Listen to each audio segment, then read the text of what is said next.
오늘은 온유함의 행복이라는 제목을 가지고 마태복음 5장 5절 말씀을 함께 좀 살펴봤으면 좋겠습니다. 저희가 계속해서 예수님이 가르쳐준 8가지 행복의 비결에 대해서 팔복이라고 알려져 있는 말씀에 대해 좀 살펴보고 있습니다. 그래서 예수님께서 어떻게 하면 이 땅에서 우리가 행복을 누리며 살 수 있을지에 대해서 8가지 가르침을 주셨어요. 그것에 대해 살펴보고 있습니다. 그런데 이 8가지 복 중에서 아마 우리나라 사람들이 제일 좋아하는 복이 오늘 우리가 함께 읽은 복이 아닐까 싶어요. 오늘 본문에 보면 뭐라고 되어 있죠? 온유한 자는 땅을 분배받을 것이다. 땅을 기업으로 받을 것이다. 땅을 소유하게 될 것이다 라고 이야기하기 때문입니다. 사실 우리나라 사람들이 부동산에 관심이 많죠. 물론 땅을 소유하는 걸 싫어하는 사람들은 아마 없을 거예요. 당시 이스라엘 사람도 마찬가지겠죠. 특별히 그 당시에는 이스라엘이 로마의 지배를 받고 있었습니다. 나라가 뺏긴 거죠. 땅이 뺏긴 거죠. 땅이 없었어요. 그래서 땅을 줄 것이다. 이 약속의 말씀이 굉장히 크게 다가왔을 것 같습니다. 그런데 재밌는 것은 땅의 소유에 대해서 이렇게 말씀하시는 거예요. 뭐라고 말씀하시냐면 땅은 누가 차지하게 될 거냐? 온유한 사람이 차지하게 될 거다라고 성경은 말씀하는 거예요. 그런데 이것은 굉장히 이상한 거죠. 왜냐하면 세상의 논리와 이 말은 맞지가 않습니다. 세상의 논리로 따른다면, 우리가 일반적으로 알고 있는 거에 따른다면 땅은 누가 얻게 되나요? 땅은 누가 차지할까요? 땅은 힘센 사람, 강한 사람, 가진 게 많은 사람, 똑똑한 사람이 땅을 차지하게 돼 있어요. 실제로 인류 역사를 보면 전 세계를 지배하는 강력한 제국을 형성한, 큰 나라를 형성한, 많은 땅을 소유한 나라는 대부분 강력한 군사력을 갖고 있었음을 우리는 보게 돼요.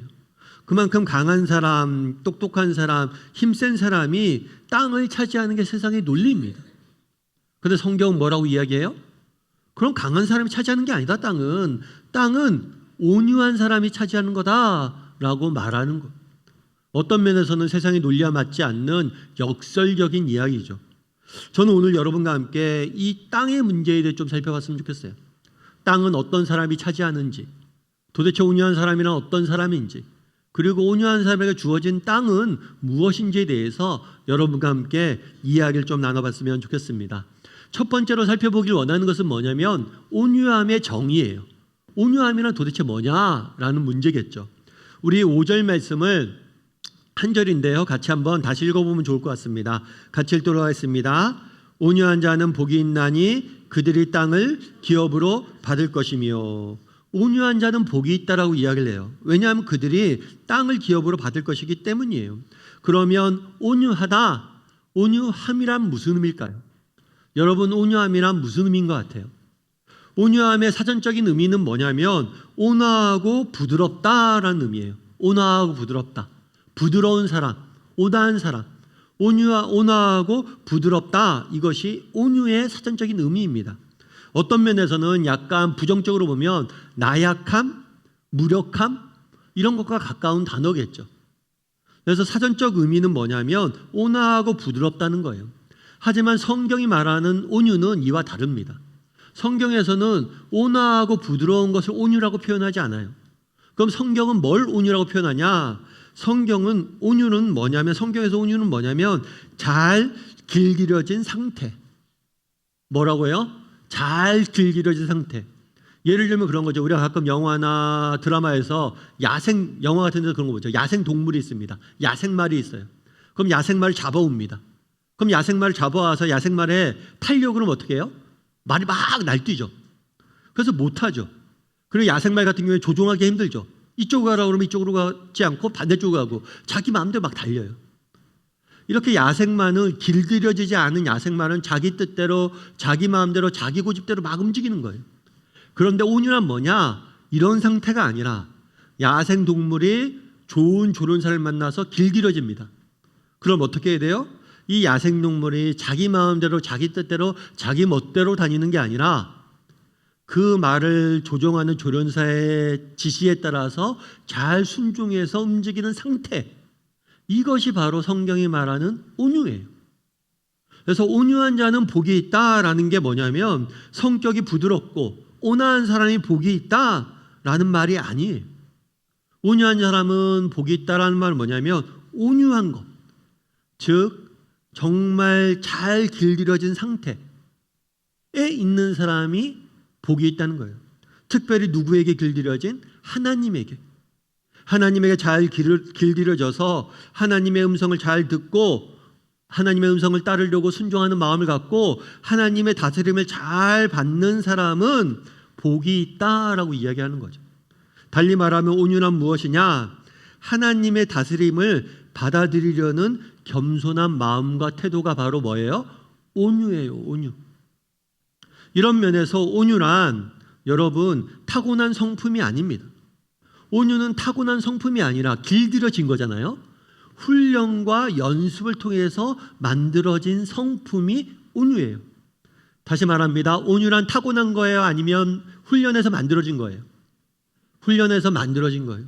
여러분 우리가 갖고 있는 잘못된 착각이 하나 있어요. 그건 뭐냐면 여러분 사람의 성격이 변할까요? 안 변할까요? 여러분은 사람의 성격이 변한다고 생각하십니까? 안 변한다고 생각하십니까? 다양한 의견이 있을 거예요. 어떤 사람은 안 변한다. 예수 믿어도 안 변한다. 이런 사람들이 있을 수 있어요. 하지만 성경이 말하는 성품, 오늘 보면 온유라는 건 성격이고 성품이에요. 이 성품은 만들어진 것이다 라고 성경은 설명해요. 다르게 말하면 우리의 성격도 성품도 변화될 수 있어요? 없어요? 여러분 있어요. 성경에 가르치면 있다는 거예요. 제가 아는 집사님이 계세요. 그 집사님 그런 얘기 하더라고요. 목사님, 사실은 제가 이런 사람이 아닙니다. 자기가 이런 사람이 아니래요. 집사님 그럼 이런 사람이 아니면 어떤 사람인데요? 그랬더니만 그분이 그런 얘기를 하는 거예요. 목사님 제가 원래는 여성한 사람이었대요. 정말 여성한 사람이었는데 아들을 3명을 낳은 거예요. 아들을 3명 키우다 보니까 목소리도 커지고 목소리도 굵어지고 와일드해지고 정말 조근조근히 이렇게 말하면 애들이 말을 안 듣는다고. 그래서 제가 아들 3명 키우다 보니까 성격이 완전히 변했다고. 사람이 달라졌다라고 이야기를 하더라고요. 여러분 그럴 것 같으세요? 아들 3명을 안 키워봐서 모르시는군요. 쉽지가 않아요. 그러니까 사실 여러분 우리가 그런 생각을 해요. 성격은 안 변한다 생각하는데 그렇지 않아요. 여러분 결혼한 다음에 사람이 변합니까? 안 변합니까? 변해요. 자기와 함께 사는 사람이 있으면 그 사람에게 영향을 받고 그 사람으로부터 뭔가 도전을 받아서 변하게 돼 있는 게 인간의 모습이에요. 하물며 사람과 함께 살아도 변하는데 정말 하나님의 아들이신 예수님이 내 인생에 들어오셨다. 그럼 우리의 인생이 우리의 성품이 변해야 정상이에요. 여러분 그날에 온유한 자는 복이 있다라고 이야기합니다. 이 온유는 타고난 성품이 아니에요.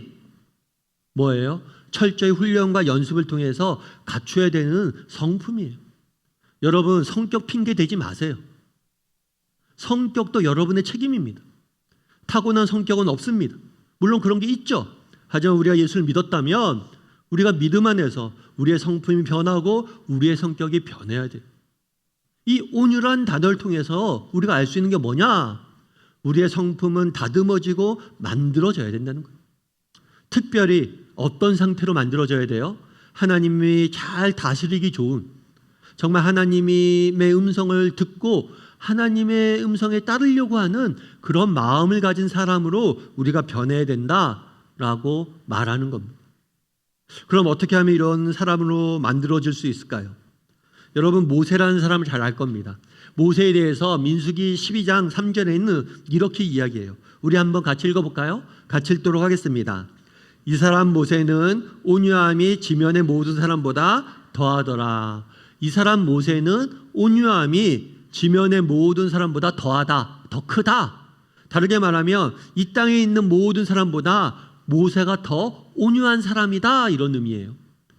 어떤 식으로 표현하면 온유함의 대명사로 모세를 소개하고 있는 거예요. 그런데 사실은 모세는, 사실 우리 중에는 뭐 신앙생활 얼마 되지 않은 분들도 있을 거예요. 그런데 모세는 예수를 믿지 않는 사람도 잘 알죠. 뭐 이집트 왕자나 이런 영화나 만화를 통해서 잘 알려졌으니까. 근데 이 모세는 원래는 온유한 사람, 부드러운 성격을 가진 소유자가 아니에요. 온화하고 부드러운 성격을 가진 사람이 아닙니다. 모세는 굉장히 불같은 사람이었어요. 모세가 왕자였을 때 어떤 일이 있었습니까? 이스라엘 사람들을 괴롭히는 애굽 사람들을 봤어요. 도저히 참을 수가 없어요. 그래서 애굽 병사를 죽여버렸어요. 여러분, 내가 화난다고 사람을 죽일 수 있는 사람이에요. 뿐만 아니죠. 이스라엘 백성들을 이끌고 광야로 나왔습니다. 그래서 시내산 올라가서 하나님께서 모세에게 십계명을 주셨어요. 그 하나님 주신 십계명 돌판을 들고 내려오는데 이스라엘 백성들이 우상을 만들어 섬기고 있어요. 너무 화가 나서 하나님 주신 돌판에 담긴 십계명을 던져서 깨버렸어요. 모세는 부드러운 성격이 아니에요. 불과 같은 사람이 오히려 모세예요. 그런데 이 모세에게 성경은 뭐라고 얘기해요? 모세가 제일 온화한 사람이다, 온유한 사람이다 라고 이야기하는 거예요. 그럼 왜 이렇게 이야기하고 어떻게 이렇게 불같은 모세가 온유함의 대명사가 될 수 있었냐는 거예요. 이것에 대해서 D.L. 무디 목사님은 이렇게 이야기합니다. 뭐라고 얘기하냐면 모세는 자신이 대단한 사람이라고 생각하며 40년을 보냈다. 그 후 자신이 보잘것없는 사람임을 실감하며 광야에서 40년을 살았다. 마침내 그는 보잘것없는 사람을 통해 하나님이 어떤 일을 하실 수 있는지를 배우며 마지막 40년을 보냈다. 모세가 120년을 살았습니다. 그런데 모세에게 인생을 40년씩 잘라서 생각하는 거예요. 처음 40년은 자신이 대단한 사람이라고 생각하며 보냈대요. 실제로 그렇죠. 모세는 이집트의 왕자였습니다. 이집트는 그 당시에 가장 큰 거대한 제국을 형성했던 나라예요. 그런데 이 이집트의 왕자니까 보통 지위가 아니죠. 보통 능력 있는 사람이 아니죠. 보통 권위가 있는 사람이 아니죠. 자기가 대단하게 느낀 거예요. 그리고 뿐만 아니라 내 힘으로 이스라엘 백성들을 구원해내겠다. 이스라엘 백성들이 애굽 사람들에게서 핍박받는 걸 보고 애굽 병사를 죽이고 이스라엘 사람들을 구해내려고 했던 사람이, 스스로를 대단한 사람이라고 생각했고 내가 무엇인가 대단한 일을 이루길 원했던 사람이에요. 그런데 그렇게 40년 살았는데 그 결과는 어땠느냐? 철저한 실패를 맛봤습니다. 그래서 결국에는 광야로 쫓겨나요. 광야에서 40년 동안 방황하면서 양을 키우고 소를 키우면서 정말 보잘것없는 광야에 다니는 목동 중에 한 명이 되온 거예요. 철저한 실패를 맛보고 난 아무것도 아닌 보잘것없는 존재인구나를 깨달았어요. 그런 다음에 80에 하나님께서 모세를 부르십니다. 모세는 그때 하나님의 말씀에 순종해서 하나님의 이끌림에 인도하심에 따라 하나님의 다스림을 받고 모세를 통해서 하나님께서 이스라엘 백성들을 구원하는 놀라운 일들을 했던 거예요. 이 온유함이란 어떤 거냐? 마지막 40년, 마지막 인생의 마지막 부분에 정말 자신의 보잘것없음을 깨닫고 정말 내 뜻대로 내 마음대로 인생을 살려고 했다. 그 결과 남은 건 내 손에 빈 그물 뿐이었다. 이 사실을 깨닫고 온전히 하나님을 의지하려는 상태, 이게 바로 온유한 상태였다는 거예요. 그럼 여러분, 우리는 어떻습니까? 여러분, 모세의 인생을 쭉 살펴봤어요. 우리가 모세의 인생에 비유하면 여러분은 지금 어떤 상태입니까? 초기의 40년은 아닙니까? 여전히 자아가 살아있고 여전히 내 인생, 내 마음대로 내 뜻대로 그냥 살고자 내가 원하는 걸 추구하며 살아가고 있지는 않습니까? 정말 온유한 자가 되어서 내 인생을 통해서 하나님께 이루고자 하는 것들은 무엇일까? 하나님께서 내 인생을 통해서 원하는 건 뭘까? 하나님, 제 인생을 다스려 주십시오. 이렇게 고백하면서 사는 사람입니까? 아니면 여전히 자아가 살아서 사는 사람인지 돌아봐야 돼. 우리는 어떤 사람인지, 나는 어떤 사람인지, 온유한 사람인지, 정말 하나님의 음성을 듣고 하나님의 인도하심을 구하고 하나님을 다스림을 구하는 사람인지 돌아봐야 돼요. 여러분, 지난 한 주간의 삶을 돌아보십시오. 여러분, 지난 한 주간 삶을 돌아보면 하나님, 지금 제가 어떻게 하는 게 좋을까요? 하나님, 제 인생에 하나님이 원하시는 건 뭐예요? 하나님, 그걸 제가 한번 해보고 싶습니다. 이런 마음으로 기도드린 적이 있습니까? 이런 순간들이 있었어요? 이런 마음으로 인생을 살았던 순간들이 지난 한 주간 있었냐는 거예요. 만약에 이런 순간이 내 삶에 전혀 없었다, 그럼 나는 온유와 거리가 먼 사람입니다. 나는 온유와 거리가 먼 사람이에요. 여전히 내 뜻대로 야생동물처럼 내 마음대로 내 인생을 주관하고 사는 거예요.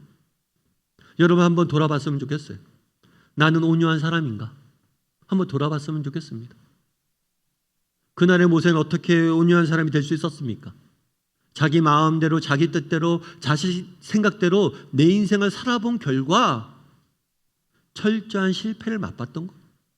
그리고 하나님 당신밖에 없습니다. 당신이 필요합니다 라고 고백했던 거예요. 여러분, 우리도 한번 돌아봤으면 좋겠어요. 나는 온유한 사람인지, 나는 얼마나 하나님의 음성을 듣고 하나님의 다스림을 받길 원하는 사람인지 돌아보았으면 좋겠습니다. 그리고 정말 온유한 사람이 되어서 하나님과 하나님의 다스림과 인도하심을 받기를 소망할 줄 아는 저나 여러분이 되기를 주님의 이름으로 소원합니다. 우리 옆 사람에게 인사했으면 좋겠습니다. 온유한 사람이 됩시다. 한 번 더 인사하죠. 사람은 변합니다. 여러분, 우리의 성품 변함을 기억하고 온유함으로 빚어갔으면 좋겠어요. 우리의 성품을. 그런데 우리가 그러면 온유한 사람이 받게 되는 두 번째 살펴보길 원하는 것은 온유한 사람이 땅을 기업으로 받게 될 거라고 이야기하는데, 이 땅을 기업으로 받는다는 게 무슨 의미일까? 이 부분에 대해서 여러분들 한번 좀 살펴봤으면 좋겠어요. 우리 5절에는 이렇게 되어 있죠.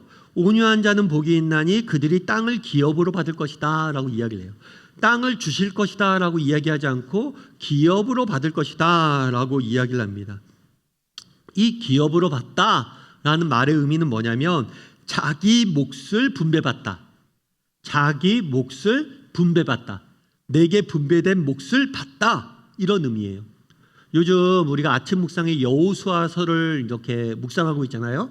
여호수아서를 묵상하다 보면 이런 얘기가 나와요. 이스라엘 민족이 가나안 땅에 들어갑니다. 그래서 가나안 땅에 딱 있으면 나중에 뭘 하냐면 제비를 뽑아요. 가나안 땅을 쭉 구획을 나눈 다음에 제비를 뽑아서 이 땅은 유다 지파의 누구 거, 이 땅은 누구에게 누구 거, 이런 식으로 가나안 땅을 각 지파 가문별로 분배해 줍니다. 이것이 바로 기업으로 받는 거예요.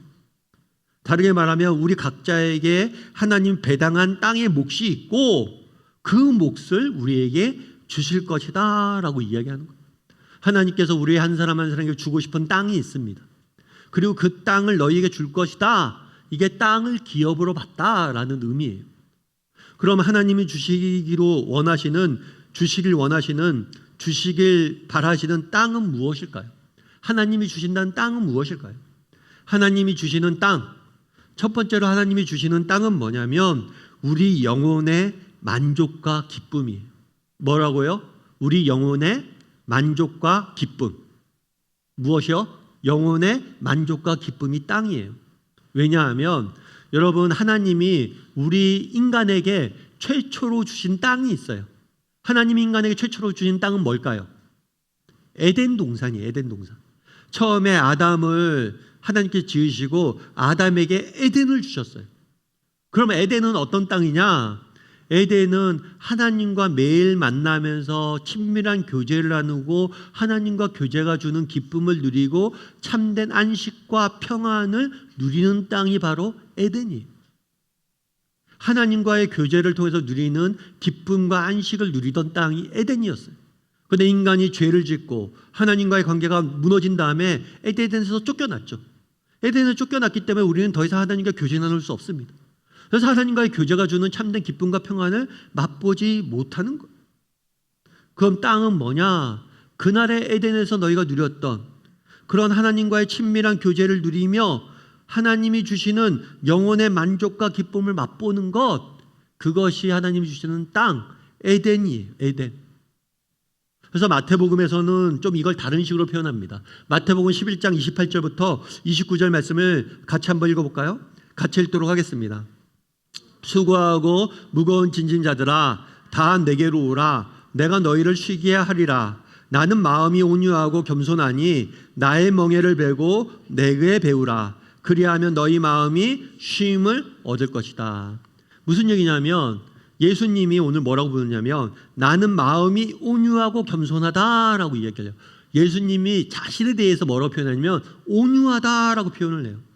우리가 8가지 팔복을 배웁니다. 이 팔복은 예수님의 초상화라고 알려진 복이에요. 다르게 말하면 이 8가지 성품은 예수님의 성품이에요. 예수님의 실제로 어떤 성품을 예수님이 가지고 있었는지, 이 성품을 가지신 예수님이 어떤 복을 누리셨는지 그걸 배우고 우리가 그걸 닮아가는 거예요. 그래서 이 8가지 성품, 온유도 마찬가지예요.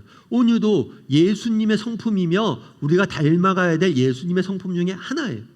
그런데 예수님께서 뭐라고 얘기하냐면 나는 온유하다 그랬죠. 예수님 실제로 온유한 사람이었어요.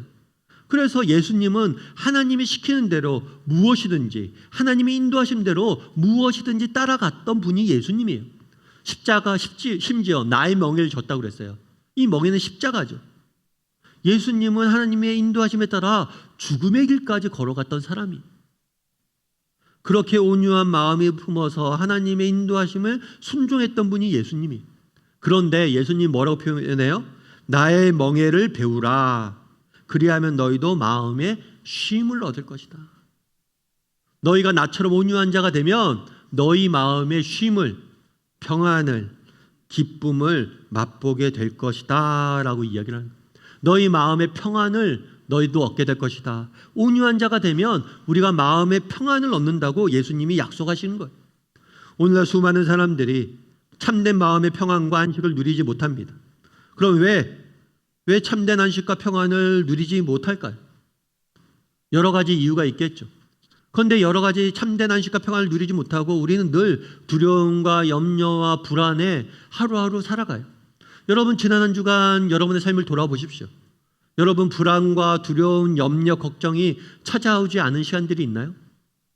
혹시 여러분들 중에 지난 한 주간 내내 정말 알 수 없는 두려움과 불안과 염려 가운데 시달리다가 이곳에 오진 않았냐는 거예요. 그럼 왜 우리가 두려움과 불안과 염려에 시달립니까? 이유는 한 가지예요. 여전히 내가 자아가 살아있고 여전히 내가 온유한 자가 되어 있지 아니하고 여전히 내 인생을 내가 다스리고 내 힘으로 내 뜻대로 내 마음대로 내 인생을 주관하려고 하니까 두려움과 불안과 염려가 찾아오는 거예요. 내 인생의 문제를 내 힘으로 해결하고 내 인생에 지금 닥쳐있는 그런 역경들을 내 능력으로만 이기려고 하다 보니까 여전히 내 인생의 주도권을 내가 쥐고 내가 다스리고 내 힘으로 모든 것을 결정하고 모든 것을 행하다 보니까 근본적으로 우리 안에 두려움과 염려와 불안이 찾아오는 것. 쉼을 못 얻는 것. 어떻게 하면 우리가 마음의 평안을 얻을 수 있습니까? 정말 예수님처럼 온유해져야 돼요. 하나님에게 모든 것을 맡기고 하나님에게 인도하심을 따라 내가 하루하루 살아가야지 결단하고 그렇게 살아야 돼요. 여러분들이 한번 그렇게 살아보세요. 그랬을 때 정말 마음의 쉼을, 평안을, 에덴에서 누렸던 그 마음의 평안을 누리게 되는 거예요.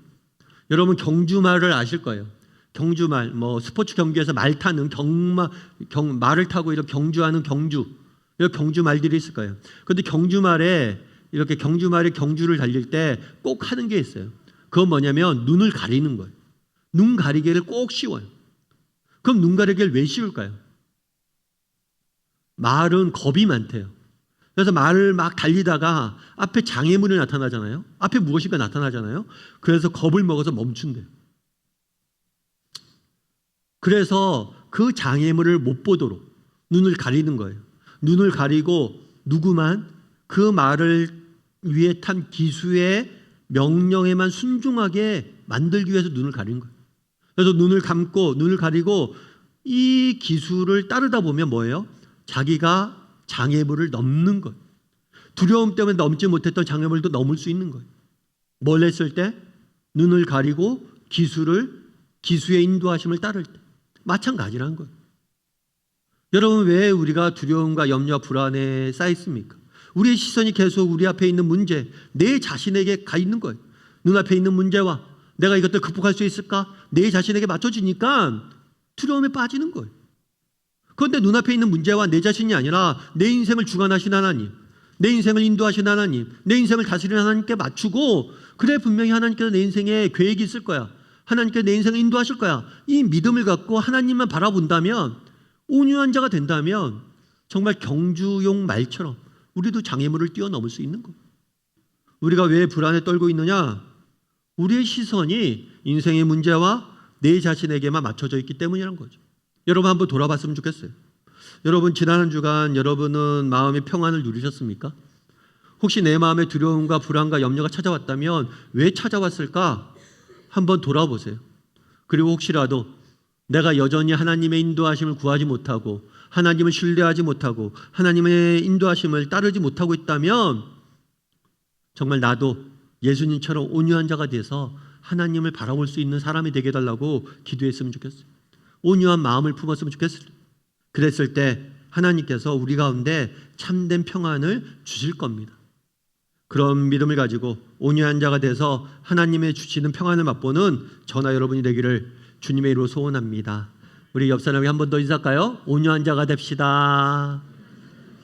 한 번 더 인사합시다. 마음의 평안을 주실 겁니다. 두 번째로, 첫 번째가 마음의 평안이에요. 두 번째로는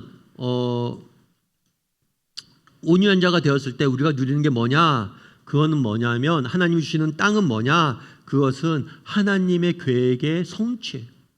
이루심의 은혜예요. 우리 시편 37편 5절 말씀을 같이 한번 읽어보았으면 좋겠습니다. 같이 읽도록 하겠습니다. 내 길을 여호와께 맡기라.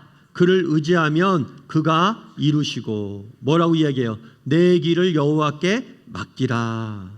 그를 의지하면 그가 이루시고. 온유함이란 어떤 거라고 이야기했죠? 하나님의 다스림을 받는 상태, 하나님을 온전히 의지하고 그분께 맡기는 상태가 뭐예요? 온유해요. 만약에 너희가 온유한다면, 온유한 마음을 품는다면 너희를 향한 하나님의 계획이 너희의 삶 가운데 이루어질 것이다 라고 말하는 것. 성경에는 하나님 인간에게 주신 땅이 있습니다. 첫 번째 주신 땅은 뭐냐면 에덴 동산이었어요. 그 다음에 두 번째로 하나님이 인간에게 주신 땅이 있어요. 그것은 뭐냐면 가나안 땅이었어요. 하나님께서 아브라함에게 이렇게 이야기하죠. 네가 내가 지시할 곳으로 가라. 그래야면 거기서 큰 민족을 얻을 것이고 그 땅을 내가 너에게 줄 것이다. 그래서 가나안 땅이 옵니다. 이스라엘 사람들도 마찬가지예요. 애굽에서 종살이하고 있었어요. 그런데 이스라엘 종살이하고 있었던 이스라엘 백성들을 하나님께서 구원해 내셨습니다. 그런 다음에 가나안 땅으로 보내셨어요. 그리고 그 땅을, 약속의 땅을 주셨어요. 그리고 앞서 이야기했던 것처럼 그 땅을 분배해 주셨어요. 다르게 말하면 하나님께서는 우리 각자를 향한 우리에게 주고 싶어 하시는 땅이 있어요. 하나님의 계획이 있어요. 그 계획을 하나님께서 뭘 하실 거라는 거예요? 이루실 거라는 거예요. 분명 여러분이 기억하실 게 있어요. 여러분, 우리 한 사람 한 사람은 그냥 무의미하게 이 땅에 온 존재들이 아니에요. 우연히 이 땅에 던져진 존재들이 아닙니다. 하나님께서 우리 한 사람 한 사람을 지으셨고 우리 한 사람 한 사람을 향한 계획을 가지고 이 땅에 보내셨어요. 그리고 그 계획을 이루길 원하세요. 그런데 그 계획이 어떻게 하면 이루어질 수 있습니까? 우리가 길들여져야 돼요. 하나님의 다스림을 받고 하나님의 인도하심 대로 따라가려고 노력을 해야 돼요. 그래야지 이 계획이 이루어지죠. 우리가 야생동물처럼 길들여지지 않은 상태로 여전히 하나님이 인도하시는 반대 방향으로 한다면 어떻게 되겠어요? 결국에 하나님이 주신 가나안 땅을 차지하지 못하는 거. 이스라엘 백성이 그랬잖아요. 그래서 결국에 광야에서 많은 시간들 허비하면서 보내야만 했던 거예요. 여러분, 우리가 기억할 것이 있어요. 첫 번째는 뭐냐면 앞서 얘기했던 것처럼 하나님은 우리 각 사람을 향한 계획이 있습니다. 그리고 이 계획이 이루어진 것들을 맛보기 위해서 우리에게 필요한 게 뭐냐면 우리가 온유한 자가 되어야 되는 거예요.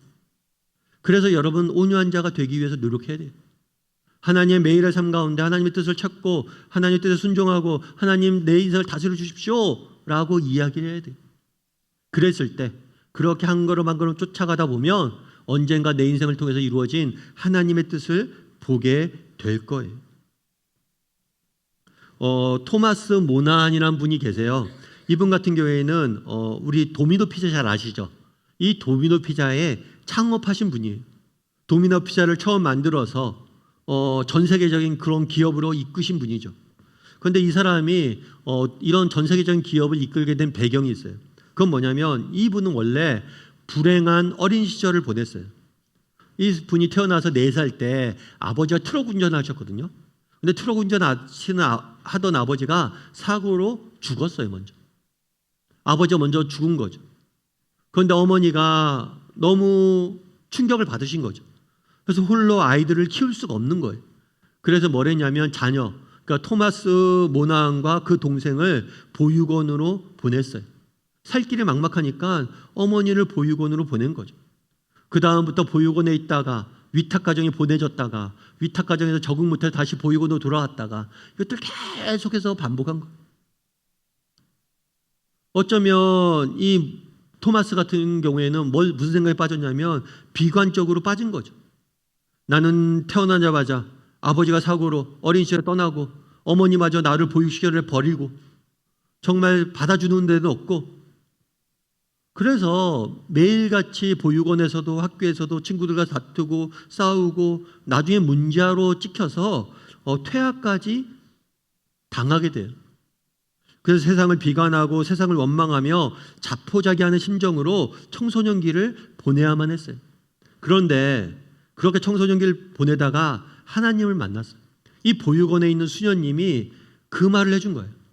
내가 너에게 해줄 다른 말은 없다. 근데 네가 분명히 한 가지 기억할 것이 있다. 그건 뭐냐면 하나님이 너를 어떤 상황 속에서도 포기하지 않으시고 너를 사랑한단다. 내가 다른 건 모르겠는데 왜 너의 인생에 이런 어려움들이 있고 왜 이렇게 네가 고생을 하는지 알 수는 없지만 분명한 건 하나님의 어떤 상황에도 너를 포기하지 않고 너를 사랑한단다. 이 말을 계속해 준 거예요.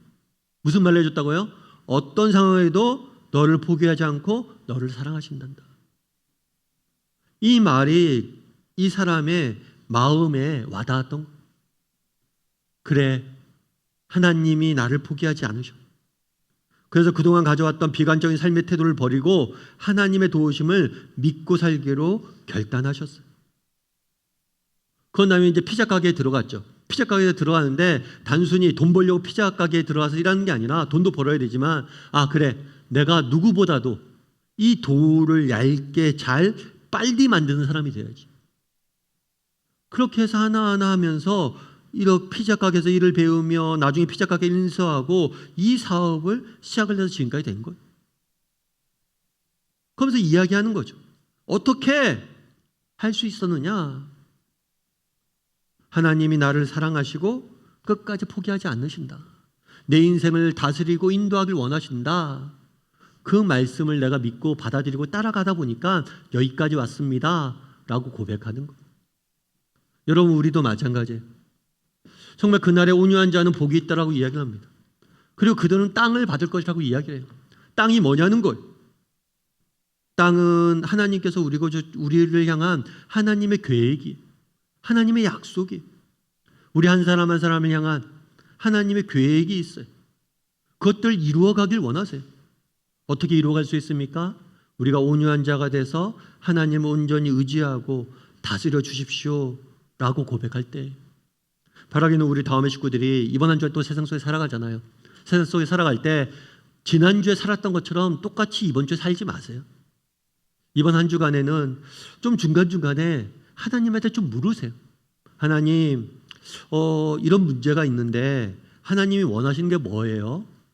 하나님, 지금 제가 선택을 해야 되는데 하나님이 원하시는 게 뭐예요? 하나님, 오늘 하루 살아가는데 하나님, 제게 당신이 바라시는 게 무엇이에요? 라고 이렇게 마치 길들여진 동물처럼 정말 온유한 자가 돼서 하나님의 뜻을 매 순간순간 묻고 그 뜻에 순종하려고 노력하는 사람이 됐으면 좋겠어요. 그랬을 때 하나님께서 우리 각 사람을 향한 놀라운 계획들을 이루어가실 줄 믿습니다. 그런 믿음을 가지고 하루하루 살아가는 이번 한 주간이 되기를 주님의 이름으로 소원합니다.